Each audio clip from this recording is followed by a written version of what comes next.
할렐루야.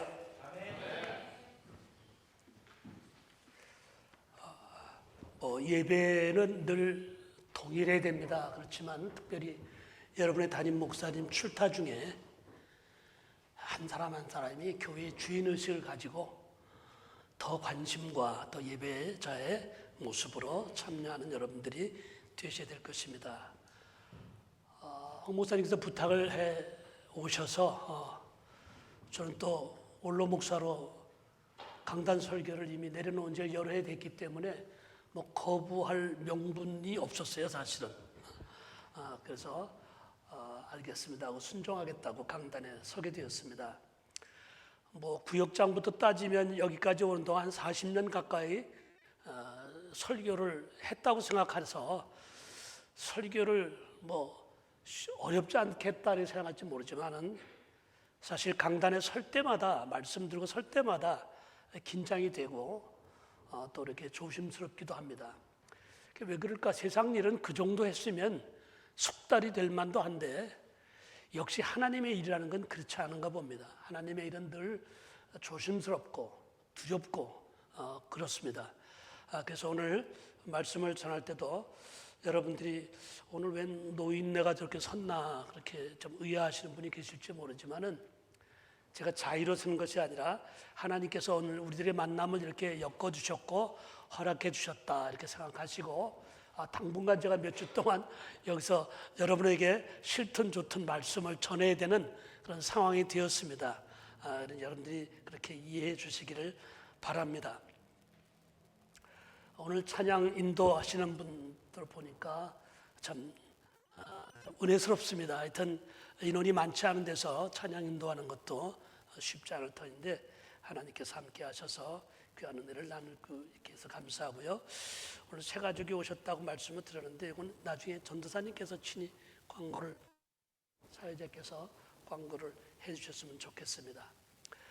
자, 오늘 저는 그래서 사실은 오늘 이 가정의 달이라 5월달은 가정의 달이라고 그래요. 그래서 황 목사님께서 저에게 말씀은 목사님께서 임의로 전하셔도 됩니다.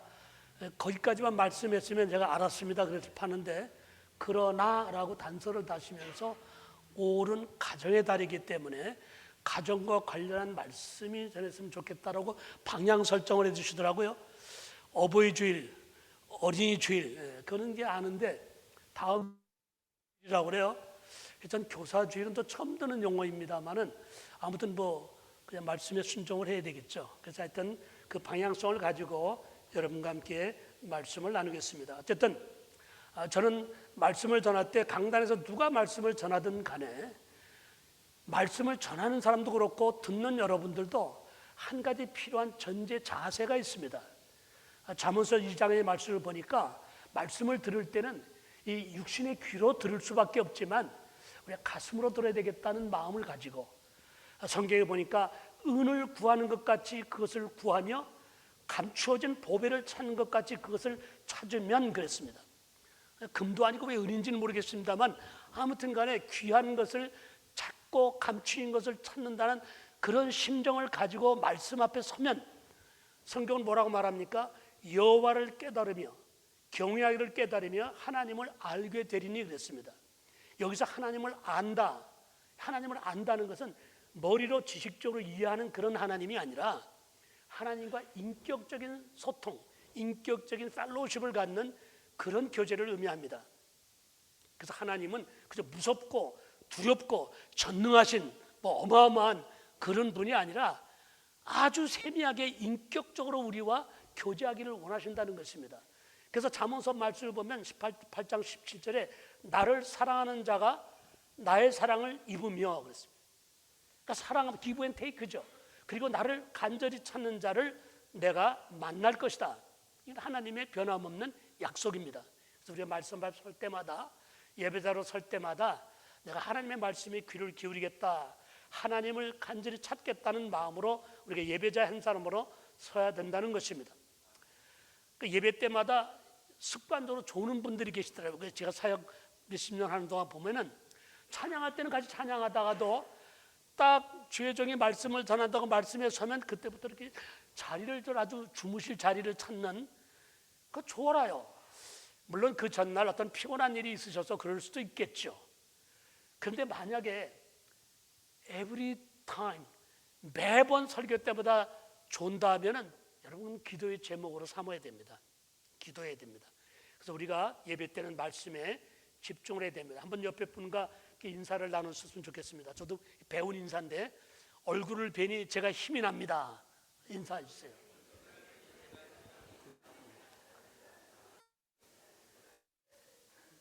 물어보더라고. 모습을 보니까 내가 힘이 듭니다. 그런 사람. 그러면 안 돼. 힘이 나야 되죠. 자, 5월은 가정의 달입니다. 일부 때 내가 그런 얘기를 했는데, 그래서 메시지도 가정의 달이기 때문에 그 내용이 뻔한 거죠. 무슨 내용인지 뻔히 감이 잡히는 거죠. 그래서 어떤 분들은 아직 5월달 한 달은 집에서 쉬는 분도 있다고 그래요. 뭐 뻔하니까. 여러분 1년 365일이 늘 있는 가정이지만 특별히 왜 교회에서는 달과 절기를 정해놓고 집중적으로 그런 메시지를 증거하는 이유가 뭘까요? 어버이 주일, 어린이 주일 해가며 가정의 소중함을 집중적으로 생각하며 돌아보는 것은 그만큼 가정이 소중하기 때문인 것입니다.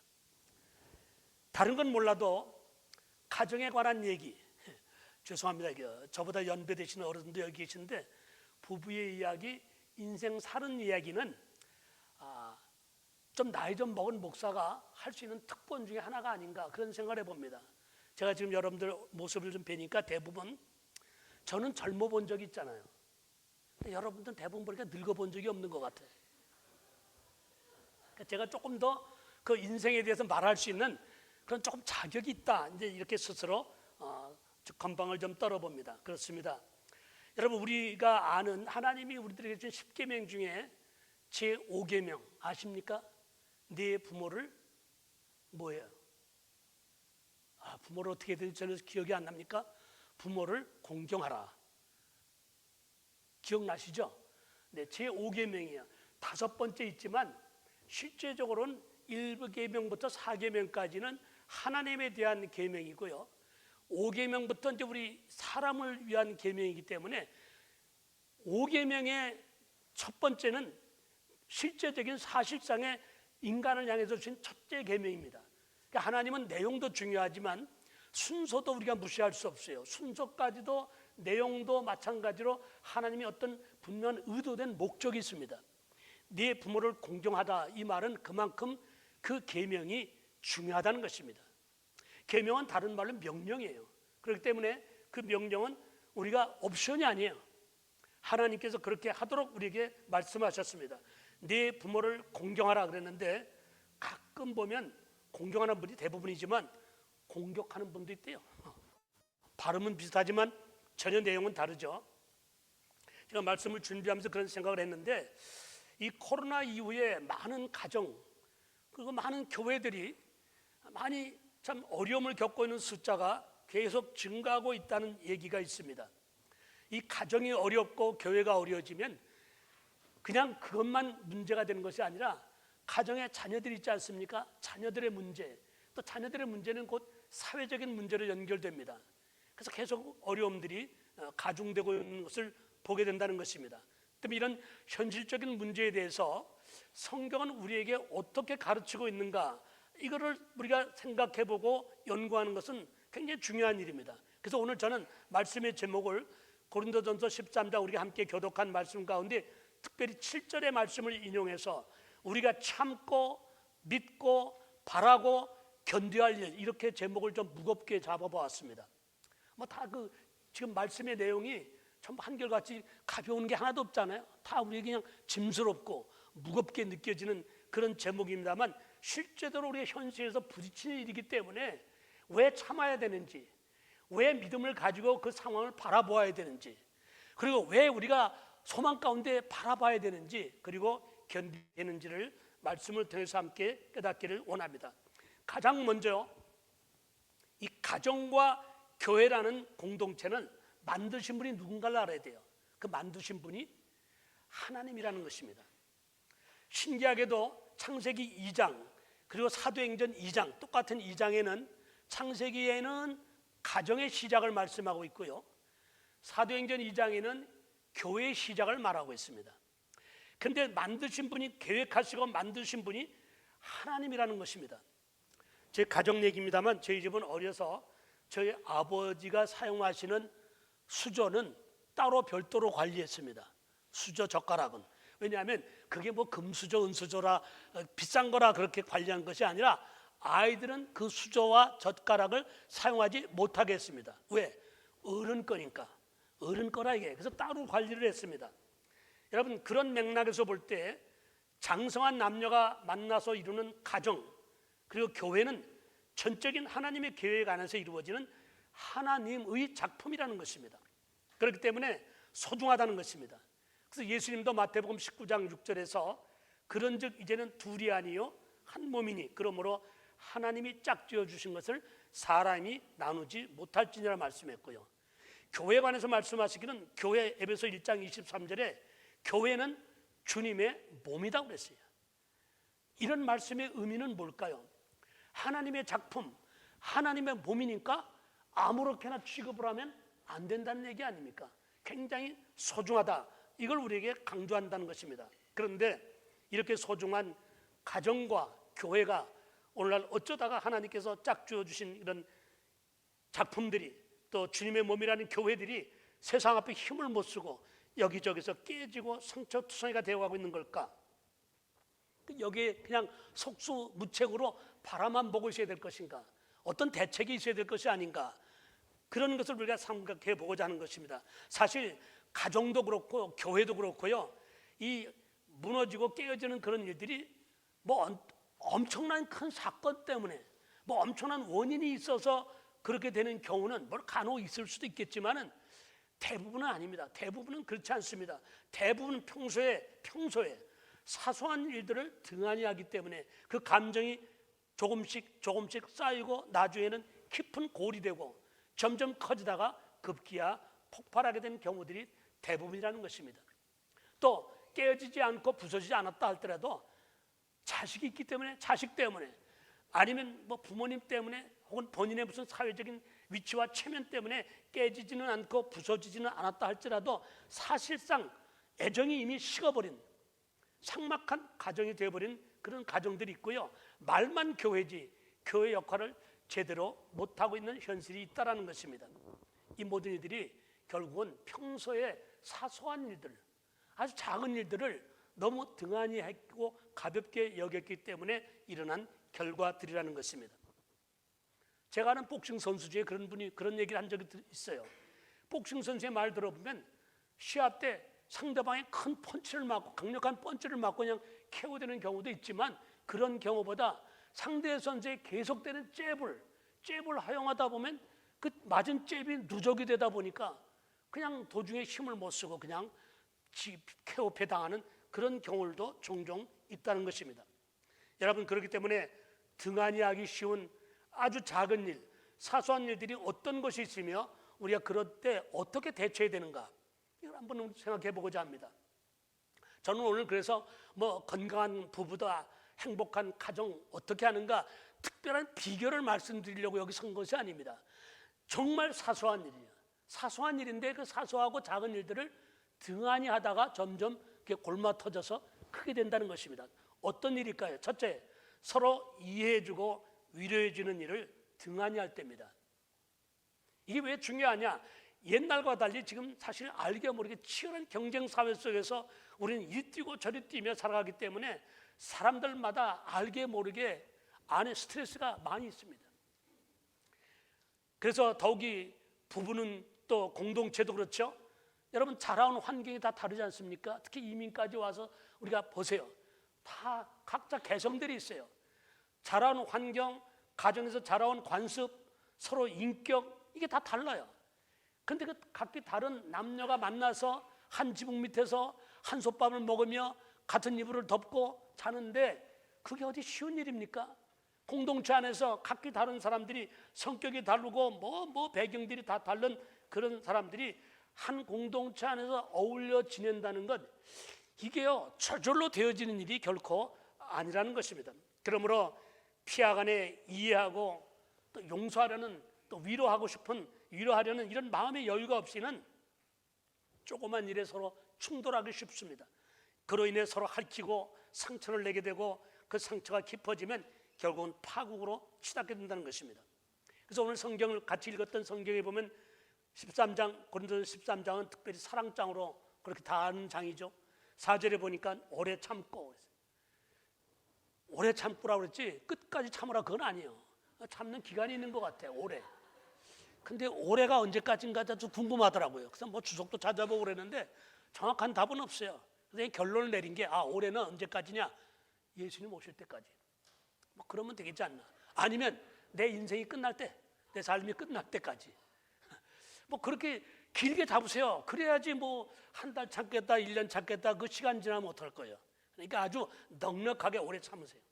온유하고 시기하지 않고 자랑하지 않고 교만하지 않고 성내지 않고 뭐 이런 것들은 우리가 몰라서 못 지키는 게 아니죠. 사실은 저도 목사지만요, 뭐 평소엔 별로 화를 안 내는데 깜짝 운전하다가 튀어나오는 차를 보면 저도 모르게 그냥 제 입을 참 이거 아직도 멀었구나 그런 생각을 할 때가 이 나이가 돼도 그래요. 아내가 같이 옆에 탔다가 제가 입이 나도 모르게 다른 소리가 나오면 목사님, 갑자기 저를 목사님하고 점잖게 부르면 그때서 제가 정신이 번쩍 납니다. 자, 이게 아직도 다듬어지지 않은 부분들이 있습니다. 안다고 되는 게 아니라 이 자꾸 이렇게 훈련하지 않으면 안 됩니다. 사랑은 자꾸 훈련해야 돼요. 부르지 않은 노래는 노래도 아니고요, 표현하지 않은 사랑은 사랑이 아니라는 말이 있습니다. 그렇습니다. 그래서 오늘 특별히 7절의 말씀은 제가 오늘 말씀을 나누면서 여러분과 계속 여러 번 좀 나누고 싶어요. 고린도전서 13장 7절 띄워줄 수 있나요?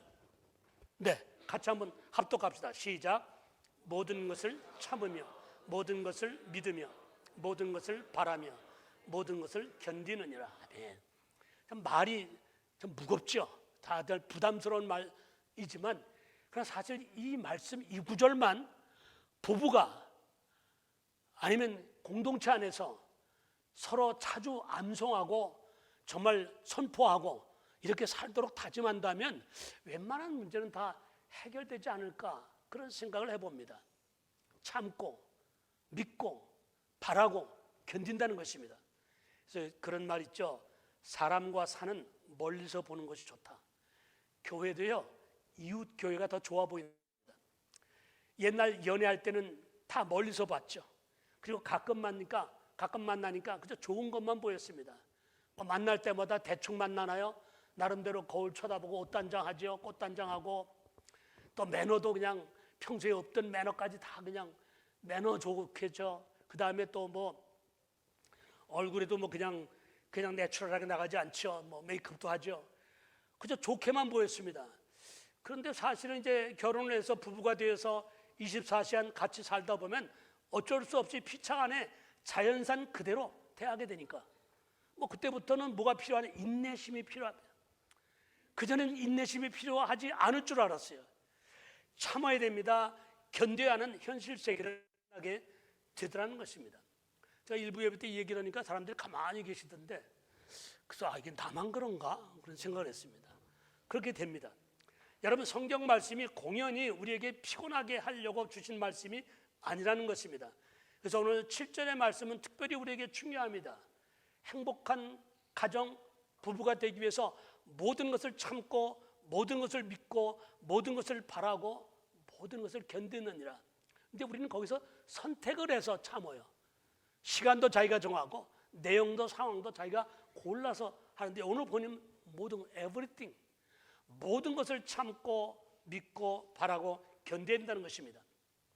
예수님께서 신약의 요한복음 2장에 행하신 첫 기적이 왜 하필이면 결혼식 가나의 혼인잔치집에서 물이 변하여 포도주가 되게 하신 것일까? 예수님은 행하신 기적의 내용도 중요하지만 첫 번째 기적을 하나님이 행하실 수 있는 기적의 내용이 아이템이 얼마나 많겠습니까? 그런데 가나 혼인잔치집에서 장소는 혼인집이요.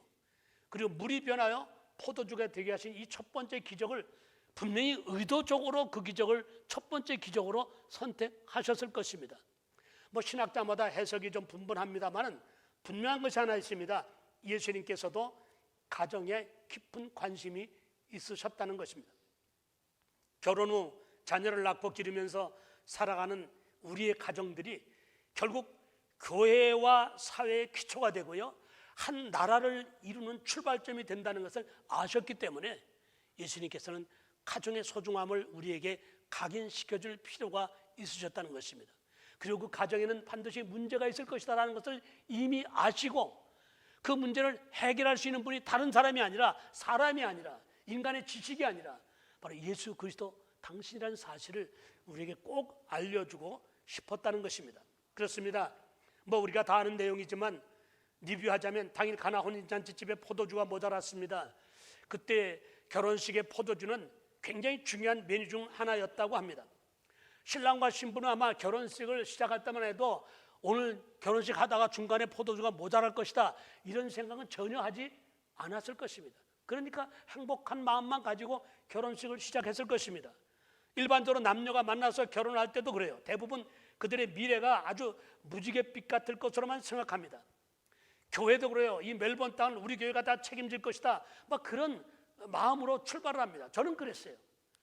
멜번에 와서 참 개척을 하는데 제가 클레이톤에 이삿짐을 막 내려놓고 먼지총이 뉴카스에서 왔기 때문에 굉장히 장거리 17시간인가 왔으니까요, 이삿짐 싣고. 그런데 갑자기 누가 만나자고 그래서 제가 거울을 보니까 제 모습이 엉망진창이라 미장원에 가서 좀 다듬고 만나려고 그 미장원을 급히 들어갔더니 그 두 여자분이 머리에 이렇게 드라이를 쓰시고 있는데 얘기를 두 분이 나누시는데 내가 안 들으려고 들은 게 아니라 들어보니까 제 얘기를 하는 것 같아요. 순복음교회가 세워진대 여기, 그러시더라고요. 그런데 그 얘기만 들었으면 들었는 고만일 텐데 옆에 분이 또 나도 들었는데 오는 목사가 50이 훨씬 넘었다고 그러던데, 그래요. 그래서 제가 드디어 참석을 했죠. 50이 훨씬 넘었다니요. 이제 막 50인데요. 그랬더니 당황해가지고 아저씨가 어떻게 아세요? 본인이니까 알지요. 그때 저는요, 이게 참 많이 어려움이 있겠구나, 그런 직감을 하는데 갑자기 성령께서 제 마음에 다짐을 주세요. 하나님, 여기 내가 뼈를 묻겠습니다. 저 혼자 그 눈물이 콱 쏟아져서 그냥 바깥으로 빠르게 창피해서 하늘을 쳐다보고 제가 독백을 했습니다. 저의 간증입니다. 하나님, 제가 죽을둥 살둥 열심히 하겠습니다. 나 여기 뼈 묻겠습니다. 막 그런, 제가 그렇게 독백을 하니까 눈물이 꽉 쏟아지더라고요. 하나님께 참 은혜를 주셔서 짧은 기간에 그래도 자체 성전도 마련하고 지금은 수백 명이 함께 모이는 예배 처소로서 예배를 드리게 돼서 하나님이 행하신 일이 놀랍다, 그런 생각을 해봅니다. 아무튼 시작은 그런 마음과 그런 결단, 막 그런 것들이 뜨겁게 제 마음을 사로잡아서 출발을 했으나 어디 살다 보니까 그렇습니까? 좋은 일만 있나요? 어렵고 힘든 일이 왜 없습니까? 그렇습니다. 신앙적으로도 제가 부족하다는 것을 깨닫게 되고요, 또 인격적으로도 그렇고 서로 간에 부실하고 모자라는 사실을 인지하게 됩니다. 뭐 부부간에도 그렇죠. 뭐 서로 만날 때는, 연애할 때는 완벽한 것 같이, 뭐 이론적으로 완벽하지 않다 하더라도 그 불평 없이 다 좋을 것만 같다는 생각으로 모였지만 살다 보니까 여러 가지 서로 피차 부족한 부분을 목격하게 되더라는 것입니다. 그러나 그렇다고 해서 모든 상황을 되돌려 놓기에는 이미 때는 늦었습니다. 기찬 떠나간 거 아닙니까? 뭐 여러분 대부분 모르시겠지만 한국에 문두란이라는 가수가, 허스키 여자 가수가 있었어요. 그 사람이 부른 노래 중에 제가 아주 왜 그 노래는 기억하는지 몰라. 때는 늦으리. 그럼 막 끌고 가는데 때가 늦었구나.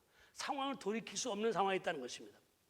자, 그런데 우리가 이 전제해야 될 내용이 하나 있는데, 이 세상에 문제만 있고 답이 없는 그런 상황은 없습니다. 문제가 있다는 것은 우리가 발견하지 못해서 그렇지 어딘가는 그 문제에 대한 해결할 수 있는 해결책이 있다는 것입니다. 더구나 우리가 하나님을 믿는 사람들이라면 더 그런 믿음이 우리 가운데 있어야 됩니다. 가나 혼인잔치집에 부족한 포도주 사건, 얼마나 당황스럽습니까? 결혼식을 이끌어가는 입장에서 볼 땐 굉장히 당혹스러운 사건입니다. 그런데 그걸 누가 해결해 줄 수 있었을까요? 당일 혼인집에 수많은 하객들이 있었지만 해결하시는 사람은 아무도 없었고, 아니 하객들은 지금 문제가 어떻게 전개되고 있는지 문제의식조차 들은 알지 못했습니다. 저와 여러분들이 신앙생활하면서 도중 가끔씩 힘들게 느껴지는 이유가 무엇입니까? 그 원인을 한번 추적해 보면 다 우리의 믿음의 분량과 관계가 있다는 사실을 만나게 됩니다. 왜냐하면 우리들이 상식과 지식, 경험 뭐 그런 것들을 다 나름대로 갖고 있습니다. 그런데 하나님의 능력을 우리가 전능하다고 말은 하는데 막상 어떤 상황을 부딪히면 하나님의 전능하심을 바라보고 그 문제를 거기다 대입시켜야 되는데, 내 경험과 내 실력, 내 능력 안에서 하나님의 능력을 바로 판단하고 저울질한다는 것입니다. 이건 하나님도 할 수 없어, 이거는 어찌할 수 없는 참으로 막막해, 절망이야, 이렇게 생각한다는 것입니다. 그렇기 때문에 또 그런 상황은 되게 똑똑하다고 하는 사람일수록 그렇습니다. 난 아직 결혼 안 했기 때문에 오늘 말씀은 나와 전혀 관계가 없네, 이런 분들도 혹 있을지 모르겠습니다. 어떤 분들은 난 이미 깨어졌는데 뭐 들을 필요조차 없는 말씀 아닌가. 바로 이런 생각들이 하나님의 능력을 자기 경험, 자기 한계 안에서 판단하기 때문에 나오는 생각들이라는 것입니다. 그렇습니다. 여러분, 의심과 불신은 이웃사촌입니다. 하나님의 전능하심을 믿기보다는 하나님을 우리 인간의 상식 안에서만 역사하시는 하나님이다, 이렇게 제안한다는 것입니다. 알게 모르게 그런 실수를 우리는 많이 범한다고 하는 것입니다. 물론 하나님을 믿는다고 해서 과학이나 의학이나 뭐 일반 상식을 무시해도 된다, 이건 절대 아닙니다. 그런 것도 하나님이 인간에게 주신 선물입니다. 활용을 해야 됩니다. 그러나 때로 우리 하나님께서는, 전능하신 그분께서는 당신이 필요하다면 때로는 상식과 과학을 뛰어넘는 일을 얼마든지 주권적으로 당신이 행하실 수 있는 분이라, 이런 사실까지 우리가 하나님을 신뢰하고 믿어야 된다는 것입니다. 홍해수가 어떻게 과학적으로 상식적으로 갈라지겠습니까? 죽은 사람이 어떻게 살아나겠습니까? 저는 에스겔 그 47장을 보면 에스겔 골짜기에 마른 뼈들이, 그 마른 뼈요, 읽어보면 너무 오래, 성경 보니까 너무 오래돼서 뼈가 좀 마른 지 오래됐어요. 그 뼈는 아무리 갖다 쌓아놔도 곰탕도 못해 먹을 뼈예요. 다 바싹 말라버린 그런 뼈들이 성경을 보니까 이 뼈 저 뼈가 말씀을 대언할 때 들어맞더라는 것입니다.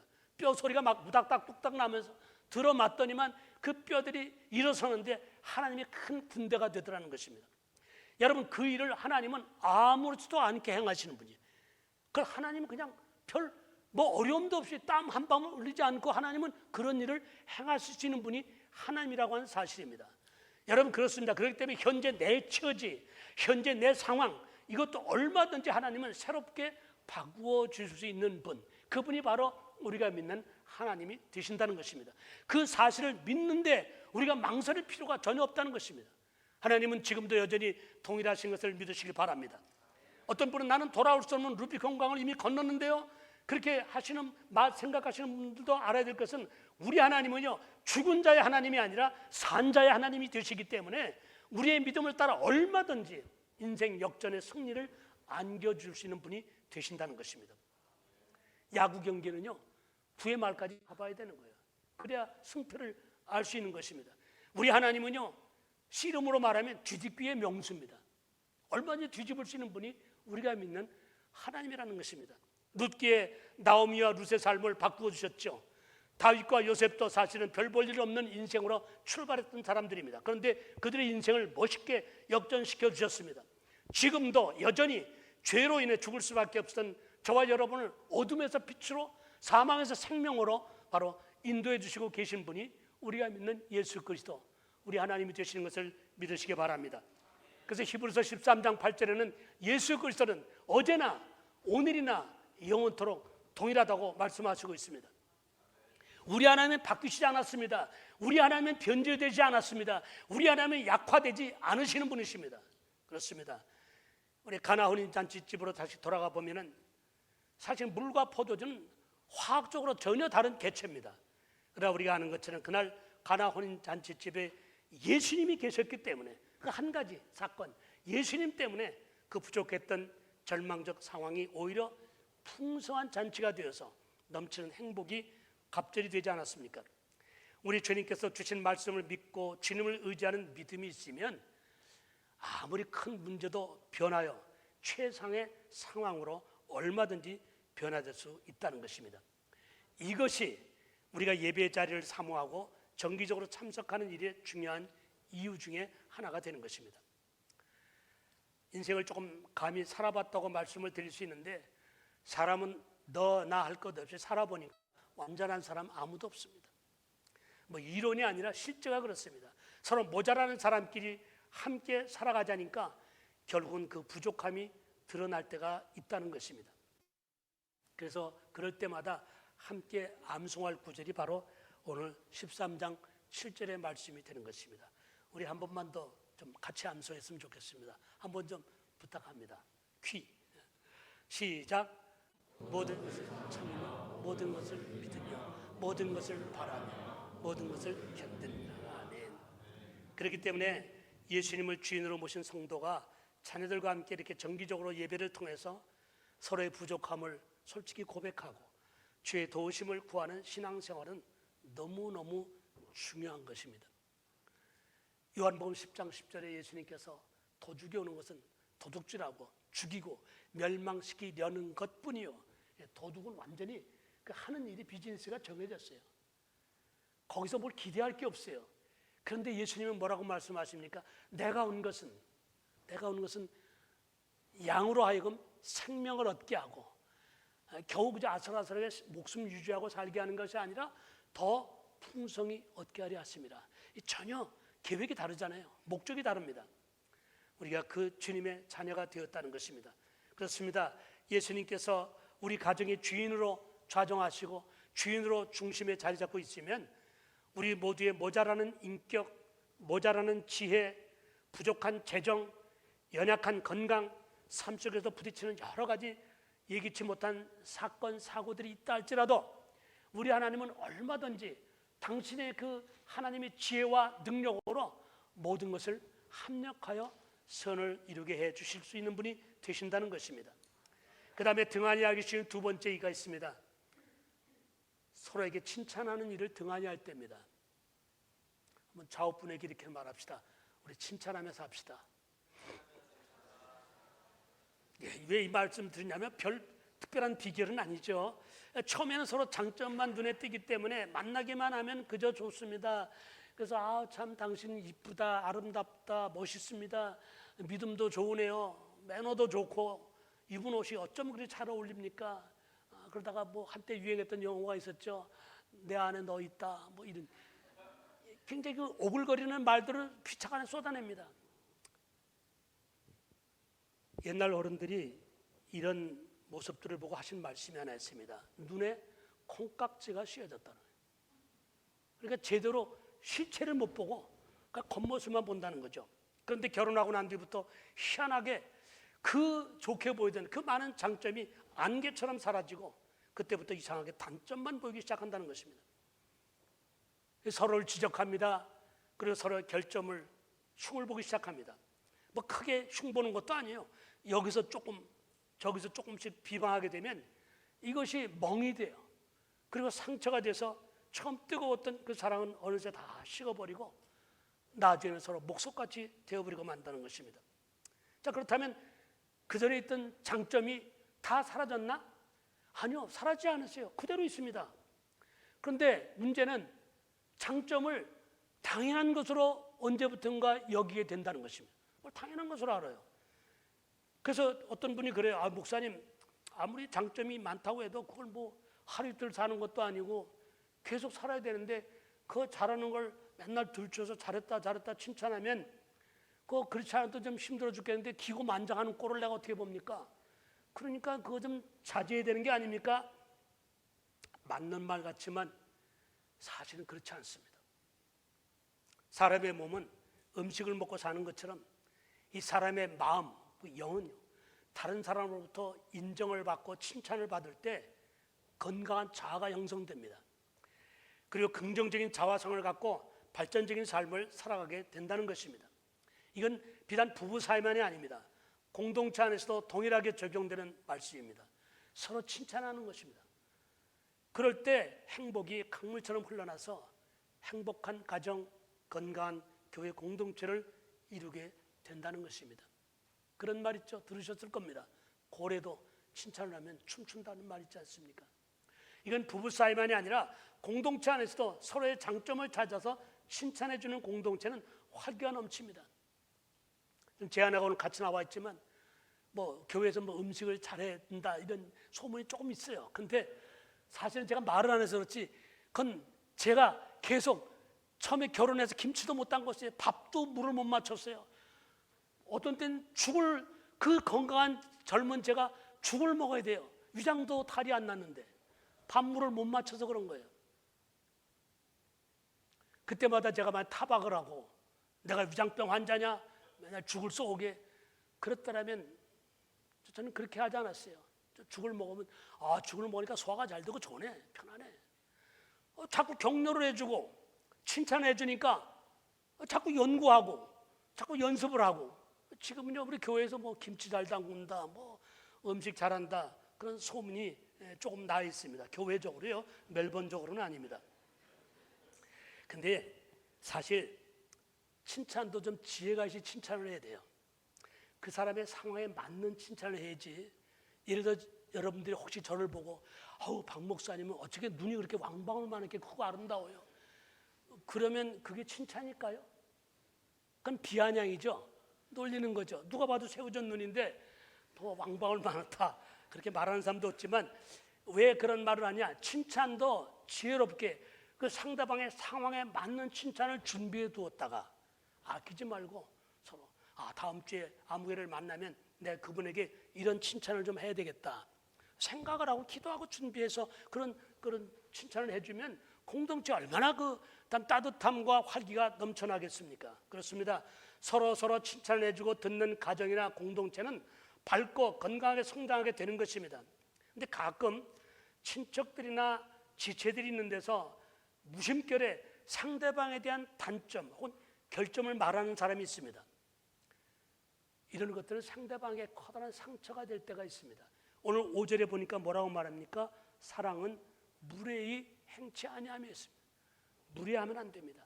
그러므로 알고 있는 상대방의 결점이라 할지라도 함부로 말하지 않는 것이 지혜입니다. 만약에 그런 부분이 있다고 생각되어질 때 우리들에게는 비밀 통로가 있지 않습니까? 은밀한 중에 보시는 하나님께 나아갈 수 있는 기도라는 통로가 있어요. 남편의 부족함, 아내의 부족함, 자녀의 부족함, 내 눈에 보이는 거슬리는 그런 것들이 있을 때 그냥 직접 얘기하는 것보다 먼저 하나님께 나가서 하나님 앞에 엎드려서 하나님의 도우심을 구하는 겁니다. 제가 볼 때 이런데 하나님 좀 도와주세요. 다듬어 주세요. 기도라는 통로가 있다는 것입니다. 왜냐하면 말에는 비밀이 없습니다. 언젠가는 반드시 당사자가 그 말을 듣게 되었고요. 또 조심해야 하는 이유 중에 하나는 부정적인 말들은 이상의 속성이 있어요. 와전됩니다. 부풀리고 눈사람처럼 되어버리는 그런 결과가 있기 때문에 우리는 사실 이런 것을 조심해야 됩니다. 그래서 서로를 위한 칭찬도 준비하고 지혜롭게 사용할 필요가 있다는 것입니다. 세 번째, 등한히 하기에 쉬운 일, 일벌레가 되어서 일에만 열중할 때입니다. 현대인의 삶은 농경시대와 달라 시간에 쫓기며 살고 있습니다. 분초를 다툽니다. 언제부터인지 현대인들은 이른 아침에 나가갖고 밤늦게 돌아와 지쳐 쓰러지는 일벌레들이 되고 말았습니다. 일에 묶였죠. 여기저기 교제권에 이렇게 얽히고 설켜서 육체와 정신을 피곤한 가운데 살아가고 있습니다. 이게 현대인들의 삶의 딜레마라요. 어찌하든지 열심히 일해서 좋은 집, 좋은 자동차, 좋은 음식, 좋은 물건을 소유하려고 열심히 살아갑니다. 이렇게 살아가는 게 나쁘다 그렇게 말씀드리는 것은 아닙니다. 근데 그러다 보니까 자연히 부부간에도 공동체 안에서도 커피 한잔 나누며 대화를 하거나 별도의 교제 시간을 갖지 못하고 살아갈 때가 너무 많다는 것입니다. 사람은요 서로 친교를 나누지 못하면 관계도 서먹서먹해지고요 점점 멀어지게 됩니다. 그뿐 아니라 사람이 몸과 마음이 지치면 작은 어려움에도 짜증을 쉽게 냅니다. 그리고 서로 다투게 되고 결국은 관계를 멀리하고 싶어요. 그래서 보면 교회 공동체 안에 어떤 분들은 아예 어울림을 피하려는 사람이 있어요. 그냥 좋든 싫든 엮이고 싶지 않다. 나 혼자 나 홀로 이런 분들이 계십니다. 그러나 사실은 하나님은 그것을 원하지 않습니다. 하나님은 우리의 못난 사람, 잘난 사람, 뭐 큰 사람, 작은 사람 다 남녀노소가 어울려서 together 함께하는 그런 공동체 생활을 하나님이 원하시고 있기 때문인 것입니다. 그렇습니다. 우리가 하나님의 자녀된 신분으로 교회에 정기적으로 예배에 참석하는 일은 이런 면에서 가장 효과적이고 축복된 일이 된다는 것입니다. 일보다 먼저 중요한 것이 하나님이 엮어주신 가정, 그리고 하나님이 만나게 해주신 공동체의 믿음의 식구들과의 연합이 소중하기 때문인 것입니다. 자, 등한히 하기 쉬운 마지막 네 번째는 공동체 안에서 이기적인 삶을 살 때입니다. 여러 사람이 모인 곳에 보면 항상 자기를 우선으로 하려는 그런 이기심이 발동하게 되어 있습니다. 이건 뭐 인간의 본능 같아요. 자기 보호에서 나온 거죠. 가정에도 남편은 남편대로, 아내는 아내대로, 공동체 안에서도 각자 자기 일에만 관심을 기울이고 말과 행동을 하는 경우가 있다는 것입니다. 근데 오늘 말씀 보니까 자기의 유익을 굳이 아니하며 그랬습니다. 나의 유익보다 남의 지금 어떤 주위의 내 공동체 안에 우리 지체들 가운데 상대방이 지금 무엇 때문에 어려워하는지, 지금 무슨 고민거리가 있고 기도 제목이 있는지를 좀 알려는 그런 노력이 필요하다는 것입니다. 이거는 상대방의 삶을 간섭하겠다는 그런 의도가 아닙니다. 상대방을 사랑하고 배려하는 마음에서 출발한 그런 관심이라는 것입니다. 그런 관심이 서로 필요합니다. 같이 기쁠 때 같이 기뻐하고, 슬픈 일 있을 때 같이 옆에 손잡고 울어주고 기도해주고 하는 막 그런 공동체 안에 같이 된 그런 모습이 필요합니다. 창세기 보니까 요셉이 그런 인물의 대표적인 한 상황을 봅니다. 요셉은 누명을 쓰고 감옥에 들어가지 않습니까? 억울하게 감옥에 들어갔는데 그 감옥 안에, 요셉이 갇혀있는 감옥 안에 왕의 측근인 두 관원장이 어쩐 일인지 같이 감옥 안에 수감되게 됩니다. 근데 눈여겨볼 대목이 40장 6절입니다. 거기 보니까 아침에 요셉이 들어가 보니 그들이 누구? 두 관원장이 얼굴에 근심의 빛이 있더라고 그랬습니다. 얼굴에 근심빛이 있었어요. 저는 그 말씀에 굉장히 한동안 꽂혀서 얼굴을 볼 줄 알아야 되는구나. 얼굴을 딱 보면 저 사람이 지금 어떤 염려거리가 있고 근심거리가 있는데 이건 그 사람에 대한 사랑의 마음이 있기 때문에 갖는 관심입니다. 요셉은 자기도 수감되어 있는 처지인데 상대방의 근심 어린 표정을 볼 줄 아는 눈이 있었습니다. 요셉의 관상정이었다? 아니, 그게 아니에요. 배려와 관심이 있었다는 것입니다. 여러분, 우리 교회 공동체 안에는 크든 작든 간에 알게 모르게 염려와 근심거리를 안고 하나님 앞에 나오는 분들이 종종 계십니다. 우리는 상대방의 근심 어린 상황을 볼 줄 아는 눈, 그래서 뭔가 내 작은 것이라도 돕고자 하는 마음들이 있어야 된다는 것입니다. 그런데 다른 얘기는 전혀 관심 두지 않고 자기 생각대로만 행동하고 말하게 되면 그런 가정, 그런 공동체는 건강한 가정 공동체가 될 수 없다는 것입니다. 한국에는 그런 말이 있다고 그래요. 골프 과부, 낚시 과부가 있대요. 무슨 말인지 뭐 아시겠죠? 주말에 애들과 아내는 집에 놔두고 골프장 가서 하루 종일 사는 거예요. 낚시터에 가서 하루 종일 있습니다. 뭐 호주 멜번이라고 예외가 아닌 것입니다. 여러분, 그러나 우리가 알아야 됩니다. 인생의 행복한 즐거움은 서로가 서로에게 관심을 갖고 사랑하고 협력할 때 얻어지는 열매라고 하는 것입니다. 이건 마치 기계에 정기적으로 기름을 치는 것과 같아서 기계가 녹이 슬고 부서지는 것을 막는 최상의 처방이 되는 것입니다. 기계 잘 돌아가는데 이거 잘 돌아가지만 정기적으로 기름을 쳐주는 것입니다. 그래야 바로 갑자기 부서지고 깨지는 것을 막는 예방적 차원이 된다는 것입니다. 말씀을 오늘 제가 좀 정리하면 그렇습니다. 큰 방축이 개미 구멍 같은 작은 구멍 때문에 무너진다는 말이 있습니다. 오늘날 수많은 가정과 교회 공동체들이 마치 브레이크가 고장난 자동차가 막 내리막길을 가고 있는 것 같이 위험한 것은 그 원인들이 무슨 큰 활화산처럼 엄청난 큰 문제 때문에 그렇게 된 것이 아니라 평소에 별로 중요하게 여기지 않던 아주 사소한 일들을 등한히 하다가 생겨진 결과들이라는 것입니다. 이러므로 우리는 대책이 그겁니다. 정기적인 신앙생활을 바탕 위에 하나님 앞에 나와 드리는 예배를 소중히 여기시고 성도들 간에 서로를 아끼고 칭찬과 격려로 위로하면서 공동체를 위해 나도 뭔가 한 구덩이에서 섬기겠다고 하는 그런 마음을 가지고 그런 가정들이 늘어날 때 그런 가정, 그런 교회 공동체는 건강한 가정, 성장하는 교회 공동체가 될 수 있다는 것입니다. 그런 의미에서 마지막 13장 7절의 말씀을 조금 제가 각색을 했는데 저를 따라서 해주시기 바랍니다. 나는 주님 안에서, 다시 한번 더 크게, 나는 주님 안에서 모든 것을 참으며 모든 것을 믿으며 모든 것을 바라며 모든 것을 견디겠습니다. 동의하시면 아멘. 여러분, 왜 이렇게 우리가 다짐하고 이렇게 동의를 구합니까? 목적이 무엇입니까? 하나예요. 주 안에서 건강하고 행복한 가정과 교회 공동체를 만들어 가기 위해서입니다. 저는 여러분들이 우리 함께 다짐한 이제부터 모든 것을 계속해서 참겠습니다. 모든 것을 믿음으로 바라보겠습니다. 모든 것을 소망 가운데 바라보겠습니다. 그리고 모든 것을 견디겠습니다. 라고 하는 이런 다짐을 가진 교회 공동체가 된다면 하나님께서 여러분의 교회를 크게 들어 쓰시고 여러분의 가정에 하나님의 은혜가 끊이지 않고 부어지게 될 것을 믿으시길 바랍니다.